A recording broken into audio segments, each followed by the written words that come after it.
रात गहरी हो चुकी थी। गांव की गलियों में सन्नाटा पसरा था। सिर्फ कहीं दूर से कुत्तों के भौंकने और झींगुरों की आवाजें सुनाई दे रही थीं।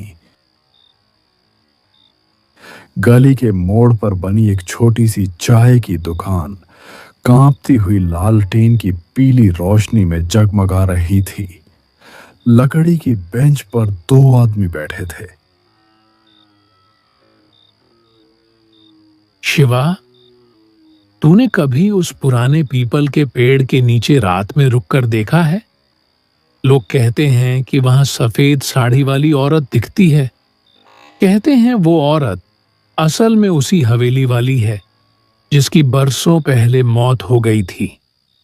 सुनने में आया है उसकी लाश कभी ढंग से दफन नहीं हुई और उसकी आत्मा भटकती रहती है। हाँ रे, एक बार मेरा चचेरा भाई उधर से देर रात गुजरा था। बोला कि जैसे किसी ने पीछे से उसका नाम पुकारा। मुड़कर देखा तो कोई नहीं, लेकिन पैरों के पास ठंडी हवा का झोंका आया था। उसके बाद कई दिनों तक बुखार में पड़ा रहा। लोग बातें बनाते हैं रामलाल, लेकिन गांव के ही रघुवीर को याद है ना? वही जो शराब पीकर उस हवेली में घुस गया था। सुबह लोगों ने उसे चौपाल के पास पाया। पूरा पागल हो गया था। अब तो दो शब्द जोड़ने की भी हालत नहीं है उसकी। तो क्या तू मानता है कि भूत प्रेत सच में होते हैं? न मानूं तो क्या। आधी रात को गांव के बाहर वाले कुएं पर मत जाना। पता नहीं कौन सी परछाइयां खड़ी रहती हैं वहां। कई लोगों ने देखा है, औरत के रोने और बच्चे के हंसने की आवाजें एक साथ आती हैं। चाय की भाप और धुंधली रोशनी के बीच उनकी बातचीत लगातार गहराती जा रही थी। तभी अचानक कदमों की आहट सुनाई दी। दोनों सहमकर इधर उधर देखने लगे।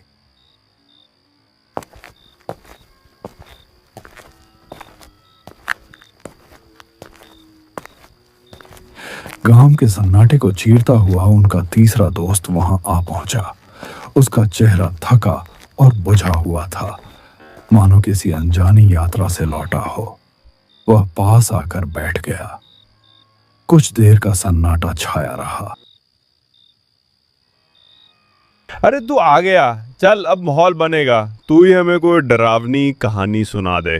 तू तो हमेशा ऐसी कहानियां सुनाता है कि नींद उड़ जाती है। ठीक है, लेकिन ये कहानी मेरी अपनी नहीं है। ये मेरे एक दोस्त के साथ घटी थी और उसने मुझे सब कुछ वैसे ही बताया था। सच में? क्या हुआ था उसके साथ? वो कहता है, एक रात वो अकेला घर लौट रहा था। रास्ता सुनसान था। चारों तरफ सिर्फ अंधेरा और ठंडी हवा चल रही थी। तभी अचानक उसे लगा कि कोई पीछे पीछे चल रहा है।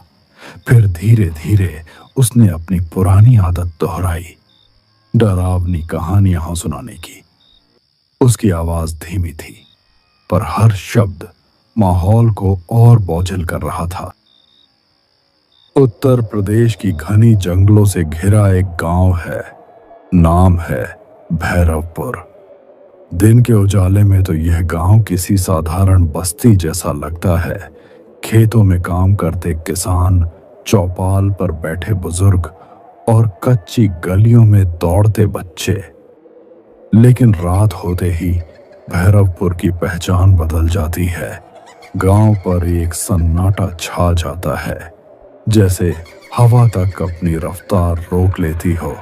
लोग दरवाजे खिड़कियां मजबूती से बंद कर लेते हैं, क्योंकि उन्हें पता है इस गांव की रातें किसी और ही दुनिया से ताल्लुक रखती हैं। कहते हैं बरसों पहले इस गांव में एक ऐसी घटना हुई थी जिसका जिक्र आज भी फुसफुसाकर किया जाता है।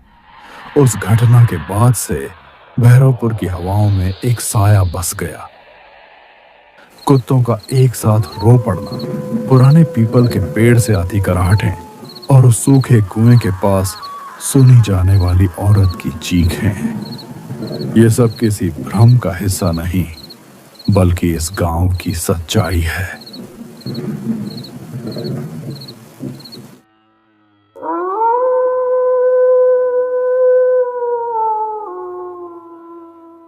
रात का वक्त था, लगभग 10:30 बज रहे थे। गांव में हल्की हल्की हवा के साथ बारिश भी हो रही थी और यहाँ सूरज के बेटे की तबीयत बिगड़ती ही जा रही थी। कोने में हल्की सी एक लालटेन जल रही थी। दोनों पति पत्नी अपने बच्चों की तबीयत को लेकर चिंतित थे। सूरज का मन तो था कि वह अपने बेटे को शहर के अस्पताल में ले जाए, लेकिन गांव वालों से उसने जो सुना था उसे सोचकर उसकी रूह कांप जाती थी कि कहीं उसके साथ भी कोई अनहोनी ना हो जाए।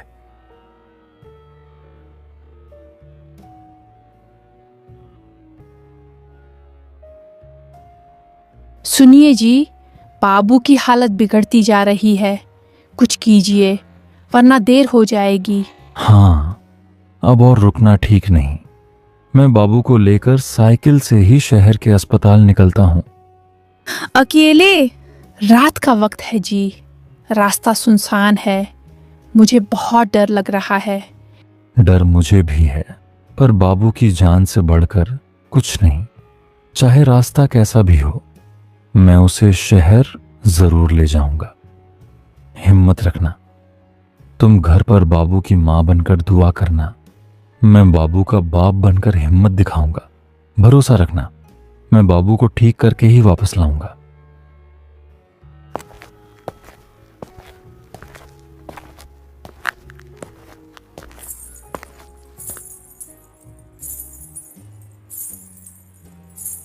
उस रात एक पिता अपने बेटे की जान बचाने के लिए एक ऐसे खौफनाक सफर पर निकल पड़ा था जहां कदम कदम पर खतरा था।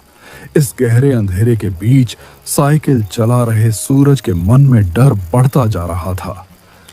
इस डर का कारण था शहर की तरफ जाने वाला यह इकलौता रास्ता। बारिश अब और तेज हो चुकी थी। बूंदें सूरज के चेहरे पर पड़कर जैसे उसे बार बार चेतावनी दे रही थीं, लेकिन उसके पास ठहरने का वक्त नहीं था। बेटे की सांसें भारी हो रही थीं।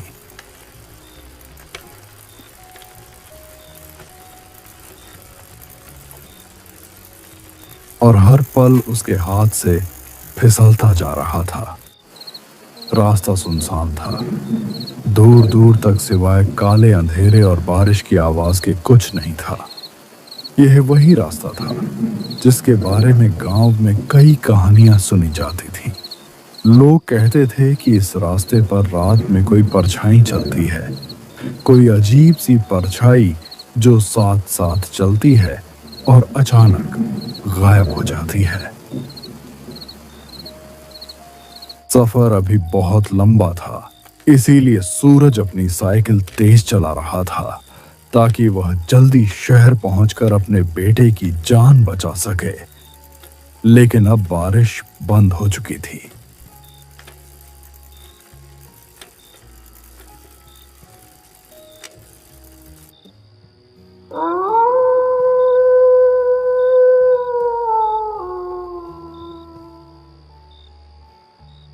थोड़ी दूर आगे जाने पर सूरज को रास्ते में एक औरत बैठी हुई दिखाई दी। सूरज को यह देखकर बहुत आश्चर्य हुआ कि उसे रास्ते पर इतनी रात को कोई क्यों